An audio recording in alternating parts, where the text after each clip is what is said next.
Hello, I am Dinesh Gupta. Today I will tell you about the meiosis.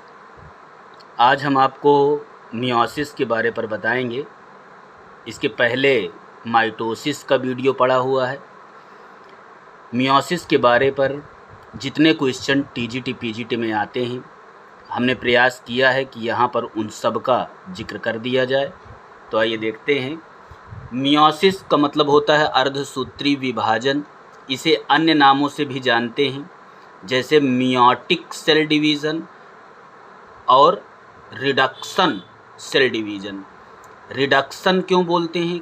क्योंकि इस cell division में जब daughter cell बनती हैं तो वहाँ पर क्रोमोसोम का रिडक्शन होता है। मान लीजिए अगर किसी पेरेंट सेल पर 4 क्रोमोसोम हैं तो डॉटर सेल पर 2 क्रोमोसोम बचेंगे, मतलब आधे हो जाते हैं। इसीलिए इस सेल डिवीज़न को रिडक्शन सेल डिवीज़न भी कहते हैं।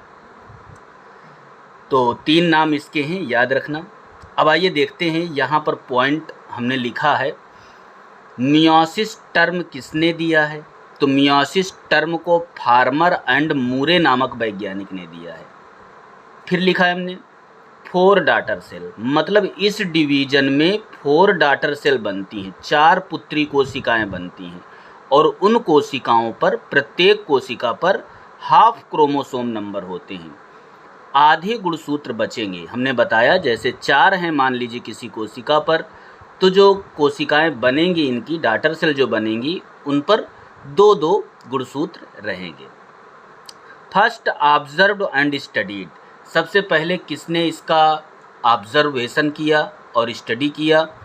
तो ये वैज्ञानिक हैं वान बेंडेन, Strasburger, Sutton and Winnie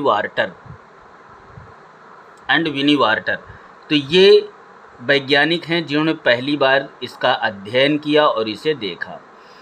next है फाउंड इन रिप्रोडक्टिव सेल, मतलब यह जो डिवीज़न होता है यह रिप्रोडक्टिव सेल पर पाया जाता है, जनन कोशिकाओं पर।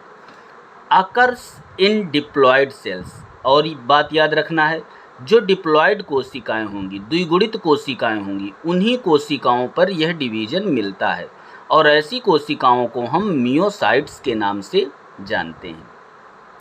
Best material for study of meiosis, meiosis की स्टडी के लिए सबसे बेस्ट मटेरियल कौन सा है? तो यह है anther of onion, anthers of onion, मतलब प्याज का जो एंथर है, परागकोश है, वो है, अथवा ट्रेडेस्कैंसिया है। ये दोनों को याद रखना इम्पॉर्टेंट है। अब इस डिवीज़न को 2 पार्ट पर बांटा गया है, मियोसिस फर्स्ट और मियोसिस सेकंड।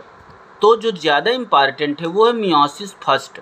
मियोसिस सेकंड तो सेम टू सेम होता है माइटोसिस जैसे, तो हमें जो पढ़ने की ज़रूरत है यहाँ पर वो मियोसिस फर्स्ट की है।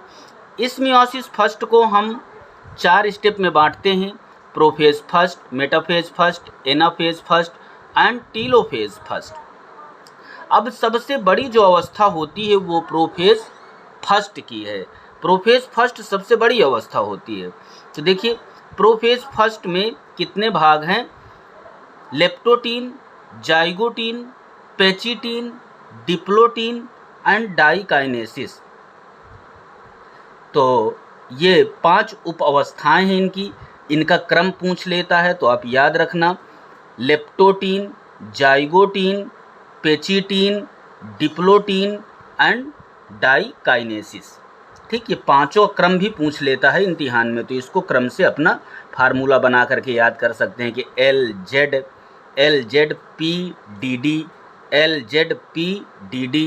हाँ, तो आप किसी भी तरीके से मतलब इस क्रम को याद कर सकते हैं। अच्छा, लेप्टोटीन में होता क्या है? तो ये पतले होते हैं, यहाँ पर क्रोमोसोम अनकॉइल्ड होते हैं। ये बहुत इम्पॉर्टेंट है, बुकेट फॉर्मेशन पूछा जाता है इम्तिहान में।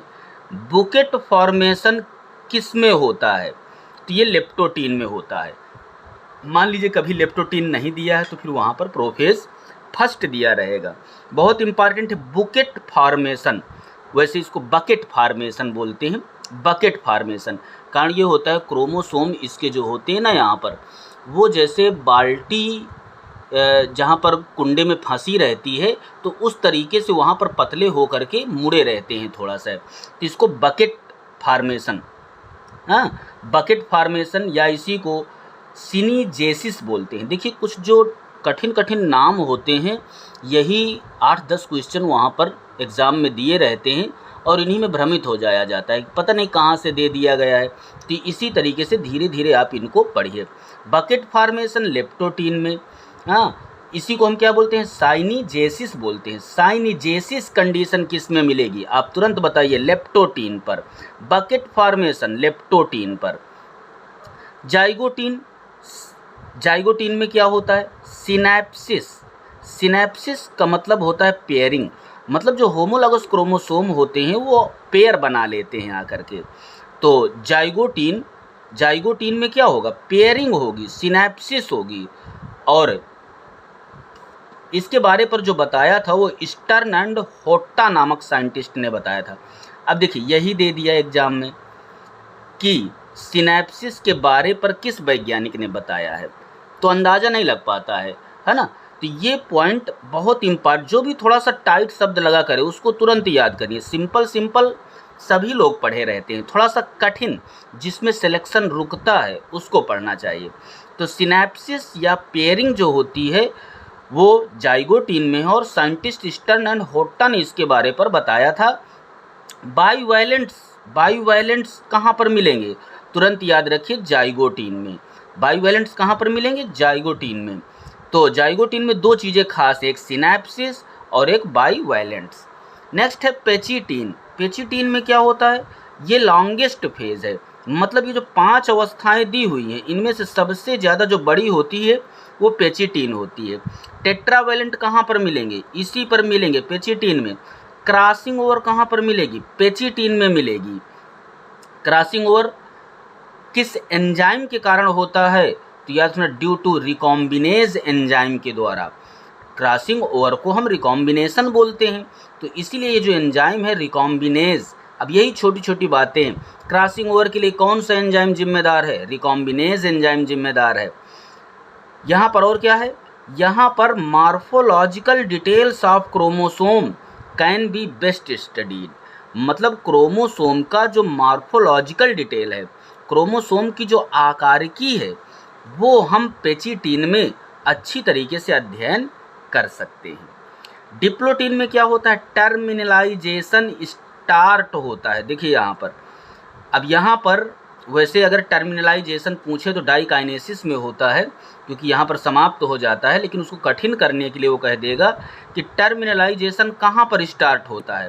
तो स्टार्ट अगर पूछे तो डिप्लोटीन में, अगर ऐसे पूछ ले कि टर्मिनलाइजेशन होता कहाँ पर है तो फिर आप डाइकाइनेसिस में बताएंगे, क्योंकि यहाँ पर कंप्लीट हो जाता है, क्योंकि यहाँ पर कंप्लीट हो जाता है। ठीक है, तो टर्मिनलाइजेशन स्टार्ट होगा डिप्लोटीन में, लेकिन समाप्त हो जाएगा, टर्मिनलाइजेशन समाप्त हो जाए, कंप्लीट हो जाएगा डाइकाइनेसिस में। चियाज़मेटा कहाँ पर बनते हैं, तो डिप्लोटीन में चियाज़मेटा दिखाई देंगे।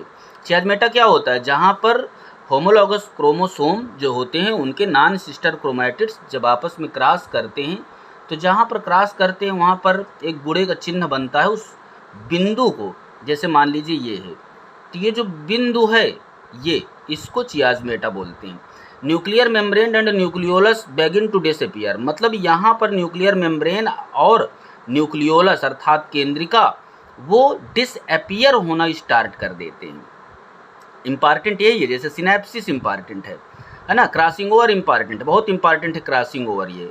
इसके बाद टर्मिनलाइजेशन इम्पॉर्टेंट है, कहाँ पर होता है, तो होता है तो आप डाइकाइनेसिस बताएंगे, लेकिन अगर स्टार्ट पूछे तो डिप्लोटीन में बताएंगे। ठीक, तो ये हो गया। अब देखिए यहाँ पर एक ये महत्वपूर्ण नोट्स लिखी हुई है, सिनैप्टोनिमल कॉम्प्लेक्स। सिनैप्टोनिमल कॉम्प्लेक्स ये कहाँ पर होता है, तो प्रोफेज फर्स्ट में आप बताएंगे, प्रोफेज फर्स्ट में होता है। क्या है ये, फीचर ऑफ प्रोफेज फर्स्ट, मतलब ये प्रोफेज फर्स्ट का महत्वपूर्ण लक्षण है सिनैप्टोनिमल कॉम्प्लेक्स। 3 लेयर्ड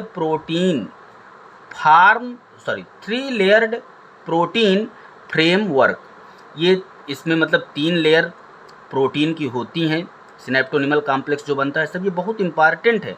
अभी छोटे छोटे पॉइंट लग रहे हैं, बहुत इंपॉर्टेंट हैं। 3 लेयर्ड प्रोटीन फ्रेमवर्क, मतलब ये जो बना होता है वो 3 परत प्रोटीन के आवरण से बना होता है। कहाँ पर मिलता है ये? तो found between 2 paired homologous chromosomes, मतलब जहाँ पर क्रोमोसोम की पेयरिंग होती है। कहाँ पर होता है क्रोमोसोम की पेयरिंग? जाइगोटीन में, तो वहीं पर मिलेगा जाइगोटीन में ये।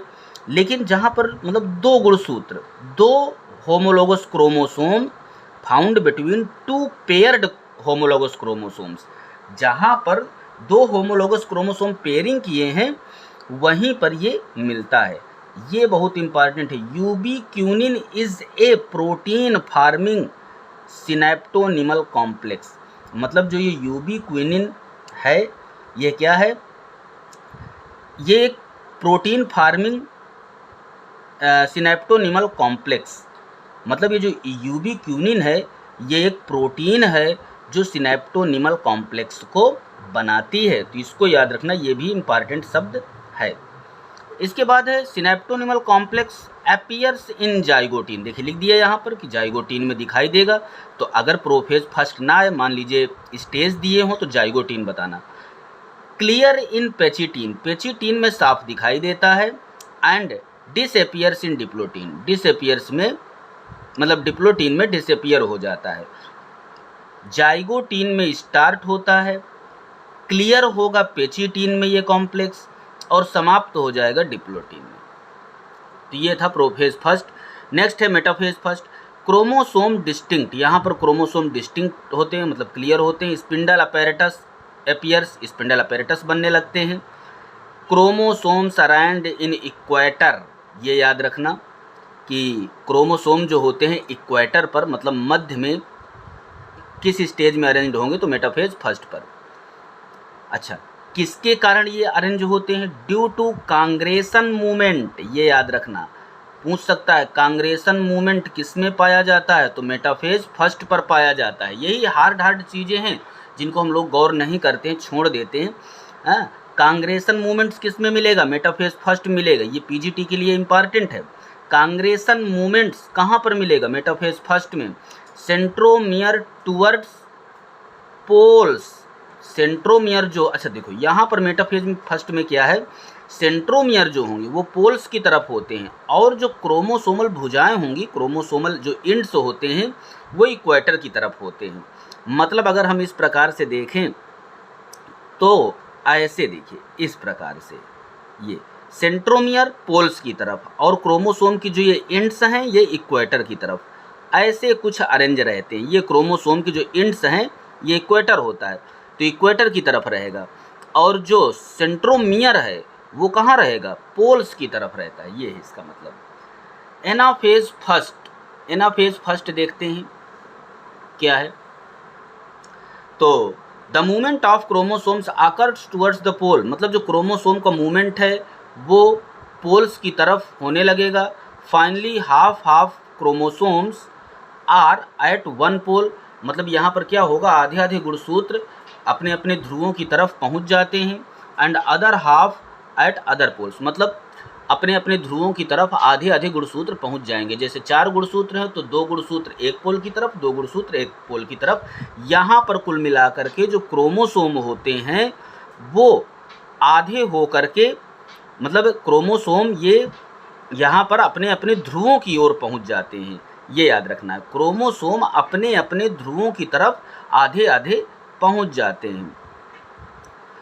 टीलोफेज फर्स्ट में क्या होता है? न्यूक्लियर मेम्ब्रेन रीअपियर्स, मतलब दोबारा से बन जाएगी। न्यूक्लियोलाई, मतलब जो केंद्रिकाएं होंगी वो भी बन जाएंगी दोबारा से।